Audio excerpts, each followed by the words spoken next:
अस्सलामु अलैकुम वरहमतुल्लाहि वबरकातुहू। तलाक़ से मुतल्लिक़ एक सवाल कभी कभी ऐसा भी आता है कि कुछ लोग अपनी बीवी को तलाक़ दे देते हैं किसी वजह की बिना पर, और बाद में पता चलता है कि उनकी बीवी के अंदर वो वजह थी ही नहीं जिसको बुनियाद बनाकर उन्होंने तलाक़ दी। मिसाल के तौर पर किसी शौहर के मोबाइल पर उसकी बीवी के मोबाइल से कोई मैसेज आता है जिसमें शौहर को डांटा गया, बुरा भला कहा गया, गाली दी गई, कुछ उल्टा सीधा कहा गया, कोई मजाक किया गया वगैरह वगैरह। अब वो मैसेज देखते ही तलाक़ दे देता है और बाद में पता चलता है कि वो मैसेज उसकी बीवी ने नहीं भेजा, उसकी किसी सहेली ने या किसी ने शरारत करके किसी और के हाथ में मोबाइल चला गया, उसने मैसेज भेजा और उसको देख के उसने तलाक़ दे दिया था। तो अब यहाँ पे मामला ऐसा है कि जिस वजह को बुनियाद बनाकर शौहर ने तलाक़ दी है, बाद में पता चलता है कि वो वजह तो थी ही नहीं, यानी बिला वजह तलाक़ दे दिया उसने। तो ये तलाक़ होगी कि नहीं, ये मसला कभी कभी आता है। ऐसे एक दूसरी मिसाल देखें कि एक शौहर अपने घर में आता है, घर में कोई नहीं है और वो देखता है कि किसी चीज़ को नुकसान पहुँचा है, कोई चीज़ टूट फूट गई है। अब वो क्या समझता है कि ये मेरी बीवी का किया धरा है और इसकी वजह से वो फ़ौरन तलाक़ दे देता है। बीवी को कॉल करता है, फ़ोन करता है, तलाक़ दे देता है गुस्से में कि तुमने ऐसा क्यों कर दिया। और तलाक़ देने के बाद में पता चलता है कि वो तो बीवी ने नहीं किया, वो तो उसके बेटे ने किया, उसके बच्चे ने किया, किसी और की शरारत है, बीवी का ऐसा कोई काम ही नहीं है। या एक और मिसाल लें जिसको लेकर बहुत सारे लोग सवालात करते रहते हैं। कभी कभी होता यूँ है कि किसी की बीवी पर कोई इल्ज़ाम लगा देता है कि तुम्हारी बीवी का फ़लाँ से ताल्लुक़ है, अफेयर है, ये है, वो है, ऐसे इस तरह से कुछ इल्ज़ाम तराशी कर देते हैं कुछ लोग। हालांकि ऐसा बगैर सबूत के इस तरह के इल्ज़ामात नहीं लगाने चाहिए, किसी की ज़िंदगी बर्बाद हो जाती है। लेकिन कुछ ऐसे लोग होते हैं जो शैतान के बहकावे में आकर भोली भाली लड़कियों पे इल्ज़ाम तराशियाँ करते हैं। तो अब उसका नतीजा क्या होता है कि कोई भी बंदा किसी की बीवी पर इल्ज़ाम लगाएगा कि तुम्हारी बीवी का ताल्लुक़ फ़लाँ से है, तो फिर उसका रद्द-ए-अमल क्या होगा? शौहर को जब पता चलेगा तो फ़ौरन वो तलाक़ दे देगा। और ऐसा होता है, बहुत सारे शौहर अपनी बीवी को तलाक़ दे देते हैं ये जानकर, ये समझकर कि उनकी बीवी का ताल्लुक़ है किसी और शख्स, इसको बुनियाद बना के तलाक़ दे देते हैं।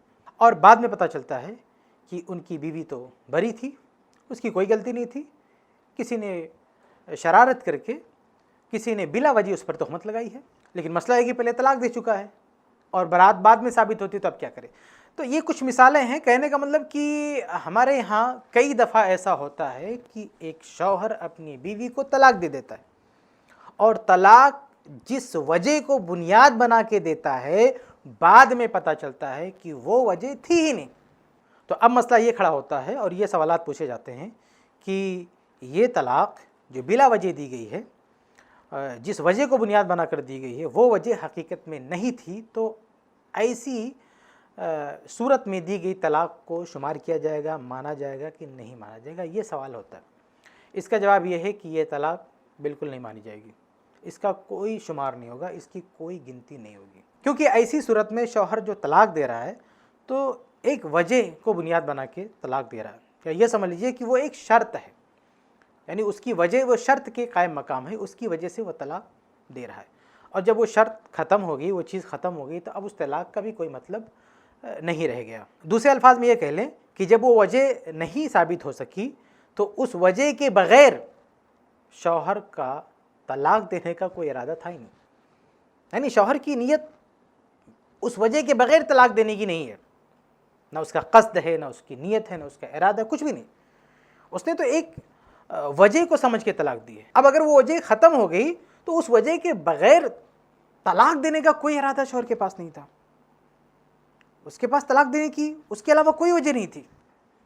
इसलिए अब अगर वो वजह ख़त्म हो गई तो समझो बिला वजह इसकी तरफ से तलाक़ का लफ्ज़ निकला है, जिसके पीछे उसकी कोई नीयत, कोई इरादा नहीं था, इसलिए ये तलाक़ नहीं मानी जाएगी। और यही बात बहुत सारे अहले इल्म ने कही है। इमाम इब्नुल क़य्यिम रहमतुल्लाह ने अपनी बहुत सारी किताबों में इस चीज़ की वज़ाहत की है। जैसे एलाम जिल्द 3 सफ़ा 91 पर इमाम इब्नुल क़य्यिम रहमतुल्लाह ने यही वज़ाहत कर रखी है कि ऐसी सूरत में दी गई तलाक़ वाक़ई नहीं होगी, उसका कोई शुमार नहीं होगा। बल्कि इमाम इब्नुल क़य्यिम रहमतुल्लाह ने इस मसले को इमाम अहमद रहमतुल्लाह की तरफ भी मंसूब किया है कि उनका भी یہی کہنا ہے کہ ایسی صورت میں طلاق نہیں مانی جائے گی، اور بھی بہت سارے ائمہ کی طرف یہ بات انہوں نے منسوخ کی ہے۔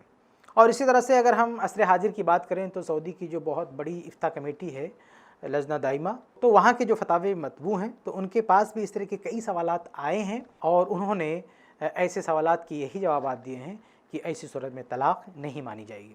مثال کے طور پر افتاء کمیٹی کے جو فتاوی مطبوع ہیں جو عربی میں ہیں، اس کی جلد نمبر 20 اور صفحہ نمبر 52 پہ آپ دیکھ سکتے ہیں اس طرح کا ایک فتویٰ ملے گا، اور بھی کئی مقامات پہ اس طرح کے فتاوے ملیں گے۔ تو خلاصہ یہ ہے کہ بہت سارے اہل علم کا یہ کہنا ہے کہ اگر کسی نے اپنی بیوی کو طلاق دے دی ایک چیز کو وجہ بنا کر، اور بعد میں یہ ثابت ہوتا ہے، یہ حقیقت سامنے آتی ہے کہ وہ وجہ نہیں تھی اور اس بندے نے بلا وجہ طلاق دے دی ہے، اس وجہ کے بغیر اس کو طلاق دینے کا کوئی ارادہ نہیں تھا، تو ایک وجہ اس کے سامنے آئی، وہ کنفیوز ہو گیا، غلط فہمی کا شکار ہو گیا، یا اسے بہکا دیا گیا، یا اس کی بیوی پر الزام لگا دیا گیا بلا وجہ، اور بعد میں پتہ چلا کہ اس کی بیوی بری ہے۔ تو ان ساری شکلوں میں اگر کوئی اپنی بیوی کو طلاق دیتا ہے اور بعد میں پتہ چلتا ہے کہ اس کی بیوی کا کوئی قصور نہیں ہے، اس کی بیوی کی کوئی غلطی نہیں ہے، تو ایسی صورت میں طلاق نہیں ہوگی۔